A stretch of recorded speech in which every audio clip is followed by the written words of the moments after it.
Private limited படிங்க registration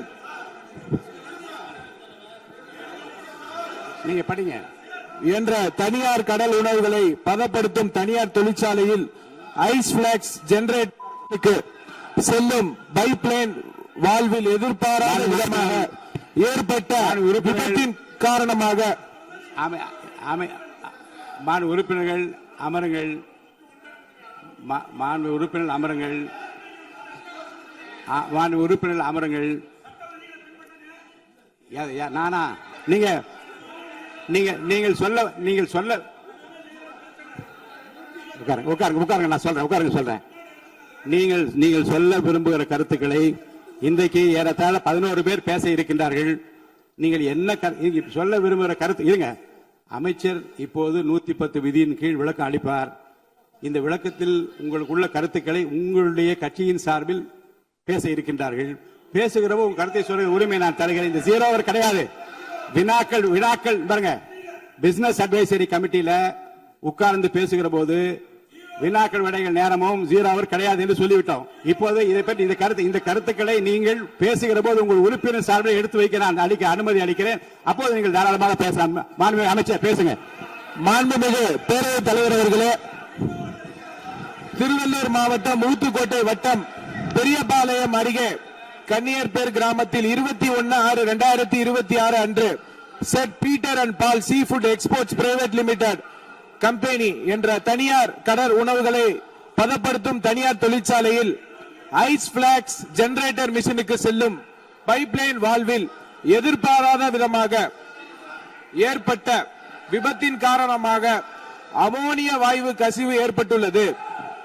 இந்த விபத்தின் காரணமாக இதுவரை அங்கு பணியில் இருந்த 74 நபர்கள், 70 பெண்கள், 4 ஆண்கள் பாதிக்கப்பட்டு அரசு தனியார் மருத்துவமனையில் அனுமதிக்கப்பட்டு சிகிச்சை பெற்று உறுப்பினர் அமருங்க.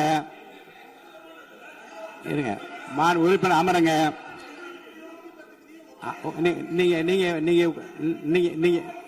நீங்க உட்கார்ந்தீங்கன்னா தான் நான் பேச முடியும். உட்காருங்க. எல்லாரும் உட்காருங்க. பாருங்க,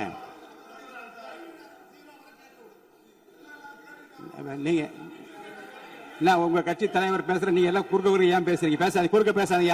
யாரோ ஒருத்தர் பேசுங்க.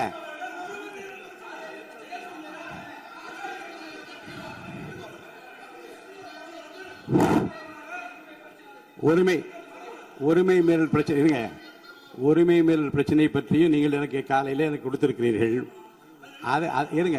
அதை உரிய நேரத்தில் தான் எடுக்க முடியும். இப்போது அதை எடுத்துக் கொள்வதற்கு இல்லை. இருங்க. நான் திரும்பவும் சொல்கிறேன். உங்கள் பிரச்சனையை பற்றி முற்றிலுமாக பேசுவதற்கு வாய்ப்பு இல்லை என்று நான் சொன்னால் நீங்கள் கவலைப்படலாம்.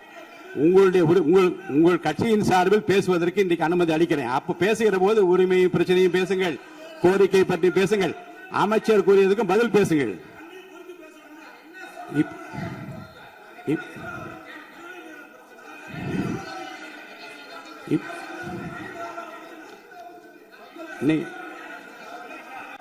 இப்போது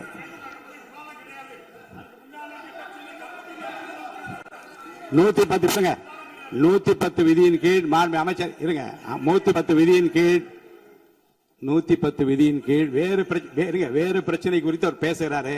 நீங்க அதை கேட்டுவிட்டு உங்க பிரச்சனை பற்றி நான் பதில் சொல்றேன். அது வரைக்கும் அமைதியா உட்காருங்க. பேசுங்க. மாண்புமிகு பேரவைத் தலைவர் அவர்களே, இருங்க. எதுக்கு இருங்க? இல்லைங்க பாருங்க. சபை விதிகளுக்கு உட்பட்டு தான் நடக்கிறேன். விஷயம் சொல்றேன்.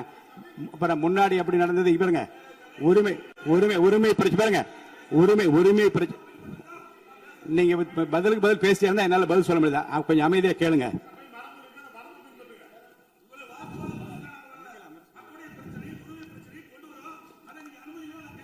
அந்த அனுமதி 110 விதியின் கீழ் இந்த சம்பவத்துக்கு இல்லைங்க சார். இருங்க. நான் என்ன சொல்றேன்? நான் சொன்ன பிறகு மாண்பு அமைச்சர் தான் நீங்க அந்த 110 விதி பேசுவார். நீங்க உட்காருங்க. உரிய நேரத்தை அதை பற்றி அனுமதி.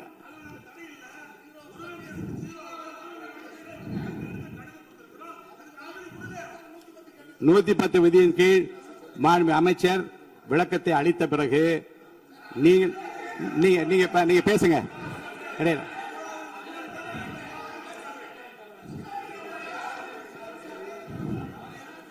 எல்லாம் ஒண்ணுதான்.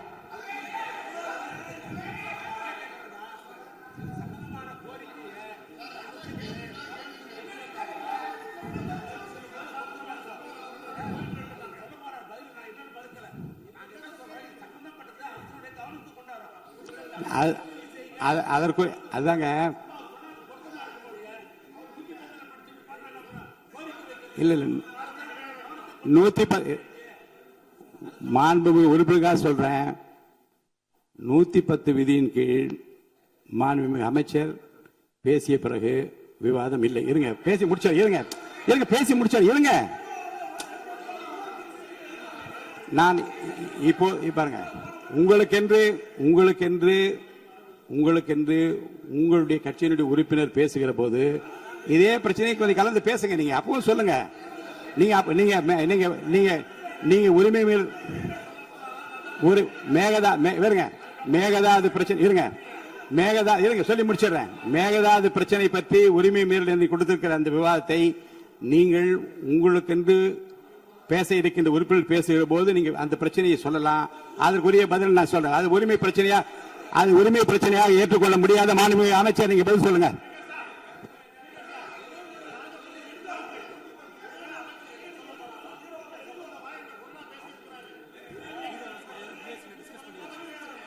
ஏற்கனவே அலுவல் ஆய்வு குழு எடுக்கப்பட்ட முடிவுபடிதான் நடப்பேன். அலுவல் ஆய்வு குழுவுக்கு மீறி நடக்க முடியாது. தயவுசெய்து அமருங்கள். மாண்புமிகு அமைச்சர், நீங்க 110 விதிகள் உங்களுடைய படிங்க. நீங்க மாண்புமிகு பேரவைத் தலைவர் அவர்களே, இவ்விபத்தின் காரணமாக இதுவரை அங்கு பணியில் இருந்து 74 நபர்கள், 70 பெண்கள், 4 ஆண்கள் பாதிக்கப்பட்டு அரசு மற்றும் தனியார் மருத்துவமனைகளில் அனுமதிக்கப்பட்டு சிகிச்சை பெற்று வருகின்றனர். இதில் 15 நபர்கள் அரசு மருத்துவமனையிலும் 27 நபர்கள் தனியார் மருத்துவமனையிலும் தீவிர சிகிச்சை பிரிவில் அனுமதிக்கப்பட்டு தொடர் கண்காணிப்பில் உள்ளனர். 27 நபர்கள் சாதாரண சிகிச்சையில் உள்ளனர். இவ்விபத்தின் துரதிருஷ்டவசமாக 5 பெண்கள் உயிரிழந்து உள்ளனர் என்ற துயரமான செய்தியினை கேட்டு அறிந்து மாண்புமிகு முதலமைச்சர் அவர்கள் மிகவும் வேதனை அடைந்து அவர்களுடைய குடும்பத்தினருக்கு ஆழ்ந்த இரங்கலையும் ஆறுதல்களையும் தெரிவித்துக் கொள்வதோடு முதலமைச்சரின் பொது நிவாரண நிதியிலிருந்து தலா 2 லட்சம் ரூபாய் உடனடியாக வழங்க உத்தரவிட்டுள்ளார்கள். மேலும் அவர்களின் உடல்களை சொந்த மாநிலத்திற்கு அனுப்பி நல்லடக்கம் செய்வதற்கான செலவினை அரசே மேற்கொள்ளும் எனவும் தெரிவித்துள்ளார்கள். மேலும் இவ்விபத்தின் மருத்துவமனையில் அனுமதிக்கப்பட்டுள்ள நபர்கள் தீவிர சிகிச்சை அளிக்கவும் மாண்புமிகு முதலமைச்சர் அவர்கள் உத்தரவிட்டுள்ளனர். மேலும் இவ்விபத்தில் உயிரிழந்த மற்றும் பாதிப்படைந்த தொழிலாளர்களுக்கு தொழிலாளர் மாநில ஈட்டுறுதி காப்பீடு திட்டம் என்ற முறையில் ESI PF வருங்கால வைப்பு நிதியை வழங்கிடவும் மாண்புமிகு முதலமைச்சர் அவர்கள் உத்தரவிட்டுள்ளார். இவ்விபத்தின் குறித்து இயக்குனர், தொழிலாளர் பாதுகாப்பு மற்றும் சுகாதாரத்துறை இயக்குனர், பொது சுகாதாரத்துறை மற்றும் தமிழ்நாடு மாசு கட்டுப்பாட்டு உறுப்பினர் செயலாளர் தலைமையில் ஆய்வு மேற்கொள்ளப்பட்டு முதற்கட்ட விசாரணை அறிக்கையின் 24 மணி நேரத்துக்கு உள்ளாகவும் முழுமையான விசாரணை 3 நாட்களுக்கு சமர்ப்பிக்குமாறு மாண்புமிகு முதலமைச்சர் அவர்கள் உத்தரவிட்டுள்ளனர். இனி வரும் காலங்களில் இது போன்ற விபத்துகளை தவிர்க்கும் பொருட்டு அசாடஸ் இண்டஸ்ட்ரிகளை உடனடியாக குழு அமைத்து ஆய்வு செய்யவும் மாண்புமிகு முதலமைச்சர் அவர்கள் உத்தரவிட்டுள்ளனர். அதன் அடிப்படையில் உடனடியாக நடவடிக்கை மேற்கொள்ளப்படும் என மாண்புமிகு பேரவைத் தலைவர் வாயிலாக தெரிவித்துக் கொண்டு மொத்தம் 54,957 தொழிற்சாலை உள்ளன. இதில் தொழிலாளர்கள் 27,65,313 தொழிலாளர்கள் உள்ளனர். இதில் அபாயகரமான தொழிற்சாலைகள் 6,669 உள்ளனர். இனிவரும் காலங்களில் தமிழ்நாடு முழுவதிலும் உள்ள அனைத்து தொழிற்சாலைகளிலும் இதுபோல் நடக்காம இருக்க அனைத்து விதமான நடவடிக்கையும் மேற்கொள்ளப்பட்டு சட்ட ரீதியாக நடவடிக்கை மேற்கொள்ளப்படும் என்பதை பேரவைத் வாயிலாக தெரிவித்துக் கொண்டு விடைபெறுகிறேன். நன்றி. அளிக்கிறேன். கொஞ்சம் அமைதியா உட்கார்ந்தீங்கன்னா அனுமதி இருங்க.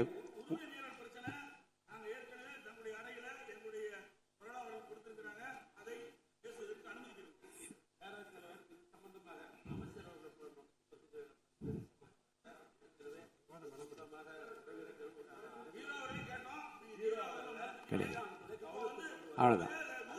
இல்ல இப்போது 110 விதி 110 விதியின் கீழ் மாண்பு அமைச்சர் அறிக்கை படித்த பிறகு விவாதம் கிடையாது. தயவுசெய்து அமருங்கள். நீங்க உறுப்பினர் பேசுற போது பேசுங்க. நீங்க உறுப்பினர் பேசுகிற பாருங்க, உங்களுக்கு விவாதம் இல்லைங்க. நீங்க பாருங்க, அவர் பேசிய பாருங்க, தயவுசெய்து நீங்களே அவர் பேசிய பிறகு அந்த கருத்தை ஒட்டி பேசுவதற்கு உங்களுக்கு வாய்ப்பு இருக்கு. 3 திராவிட முன்னேற்ற கழகத்தை சார்ந்து ஒரு பேச இருக்கீங்க. அப்படியே கருத்துக்கள்லாம் சொல்லுங்க. இப்படி பண்ணுங்க, அப்படி பண்ணுங்க, இதையெல்லாம் செய்ய வேண்டும் என்று கேளுங்க. யார் வேண்டாம்னு சொல்ற இப்ப பேச முடியாது. 110 விதியின் கீழ் அறிக்கை படித்த பிறகு விவாதம் கிடையாது. உட்காருங்க.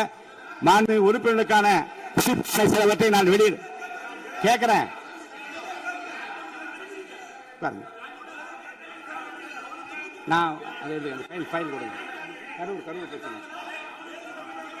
மாண்பு உறுப்பினருக்கு பாருங்க எதிர்கட்சி கொறடா அவர்களுக்கு நான் ஒன்றை நினைவுபடுத்த விரும்புகிறேன்.